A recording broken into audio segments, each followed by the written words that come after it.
Yeah, give it to me. What's happening? What do we need to put our center of focus onto this morning? So this is Nadia Nkumbi. Well, let's start off with the UCE examinations, because we know S4 candidates are doing their papers. They started yesterday with Geog Paper 1 and Geography. Paper 2. Yes.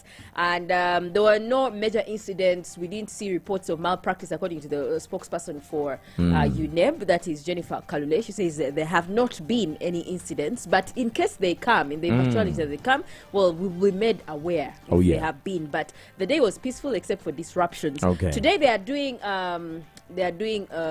which paper? Chemistry practical, and they are doing oral English or oral music.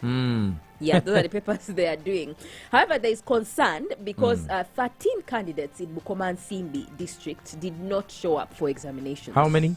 13 candidates. It has been attributed, according to the district education officer there in that district. He's called Patrick Ziwa. He says that some of the schools are Victor SS, Chisasa SS, St. Joseph SS, Butenga SS, Misambu SS, among others.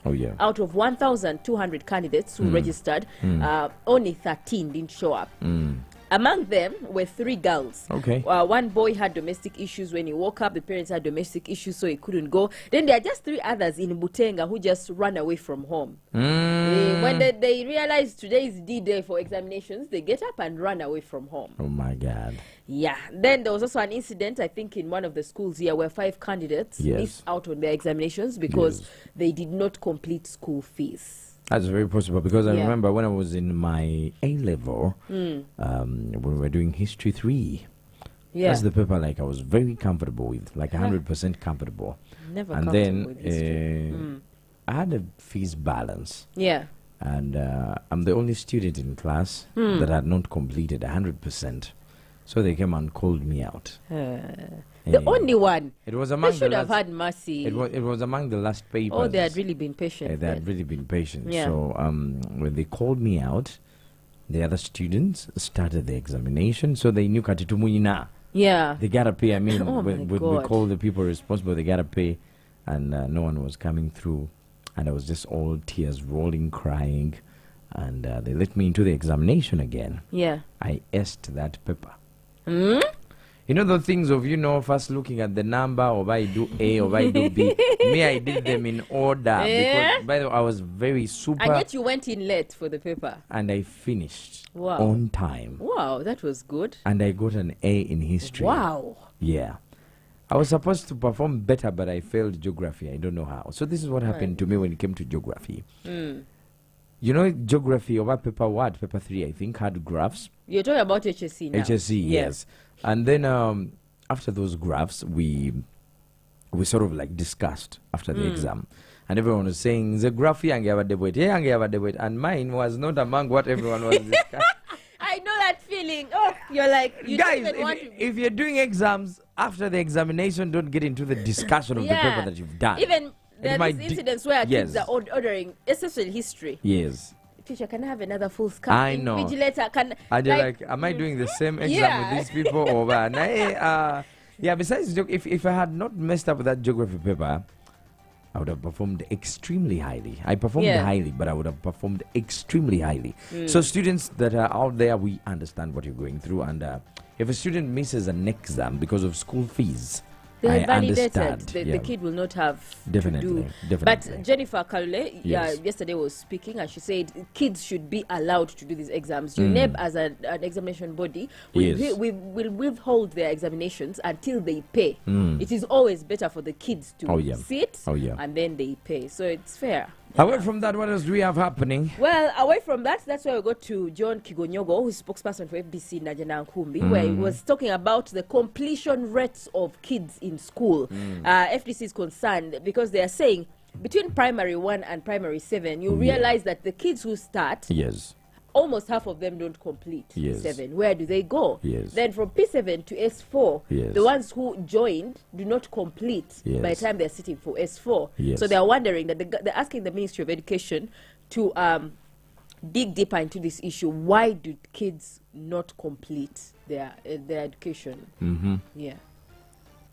gavumenti yandibadde eteeka amaanyi amangi ennyo okulaba nti abaana baffe basoma ate bamaliriza okusoma. Amaanyi ago tekatadde mu kimala, ne paalamenti yennyini ekwata ssente neziweerezaayo. Ennaku zino ezze mu kuzannya buzanyi nti gundi yaŋŋambye ndi mulungi nnyo sobola kukiikirira bano. Kifo ky'okufa ku nsonga eno ennene nnyo. Tugoberedde ensonga eno okumala ebbanga ddene era buli mwaka tugyogerako. Batutegeeza eggwanga nti lwaki abaana abatandika mu P1 nga bali miliyoni ng'emu batuukira okukola P7 abali 68,000 nga bakola mu 2019 batuuka okukolera ebigezo 223 abali 36,000. Kikulaga nti buli level kumpi 50% y'abaana ekola ki tesobola kutula bigezo. Ekyo kizibu ky'amaanyi nnyo ku muntu ayagala okukola ensi erimu abantu abagunjufu. Ensi yonna yonna etasomesezza abaana ebeekoze ekutogedde abantu bangi nnyo. That's very true. I mean, because the future of a country, the power, the economic power, labor force and everything lies in the education capacity of that the country. The literacy. Exactly. Yeah. The literacy degrees in the country. Yeah, but I think Uganda is doing quite well in that direction. We have introduced free education, UPE, AUCE. USE. Yeah, the highly educated do not work in this country. Yeah. The people that we've trained, the people that we've put our energy and resources onto do not work in this country. Yeah, the level and definitely. I think the problem has been mostly the system of education. Yes, and of course also the kind of economy we have, because we have the government itself doesn't have the capacity to employ the millions of kids who are in school. They can employ about thousands. Okay, I think over 500,000 or 600, 800,000. So what happens to the rest? We have the private sector that probably is going to pay people, but some of them may not be comfortable, satisfied with the salaries, or still even it's not enough. So at the end of the day, this kid has to go the other side. And then we also don't have skillful kids who are, but I think the government is changing the curriculum where kids now are becoming more practical. However, from that, what else do we have happening? It's the International Day of Eradication of Poverty. International Day of Chasing Away Poverty. Chasing Away Poverty. The theme is decent work and social protection, putting dignity in the practice. According to the world statistics of poverty, out of 6.1 billion people, 1.1 billion are living in poverty. Below the threshold that is acceptable. Yes. World Bank released the threshold and said that there are millions of people who are earning below $1. Actually below $2, $1.90 a day. Yes. And of course, the poorest countries in the world, or even in Africa, gladly Uganda is not among. We have Burundi, Somalia, Mozambique, Central African Republic, and Madagascar. So those are the countries that are the poorest in the world. Wow. So this is a day they remember countries that are living in poverty. We have over 110 countries that are in total poverty. So it's a day to tell people, do something. Let's fight poverty within our areas. I don't know, there's always that saying that that poverty, there are people who say that you will try as hard as you can to bring up poverty out of okay, they use the word village out of a person. But in the other words, no,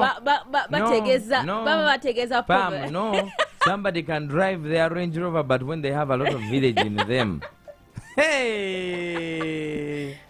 But don't go to the offside. Anyhow, as we conclude, what else do we have happening? What else do we have? What else we have in the state of Nigeria? There's a mass wedding that happened. State of Nigeria? Yes, one mass wedding. Yes, the state is called Kano. It's a Muslim state in the northern part of Nigeria. They wedded 1,800 couples. Excuse me. For free. The state sponsored customary gifts provided for the couples. They also gave them gowns and whatever. The women were in red veils. But the condition was, if you want to get married in the mosques, you must have a job, a real life job, and you must have like you must be able to reveal your plans for the near future. Okay. Before they even register you to get married.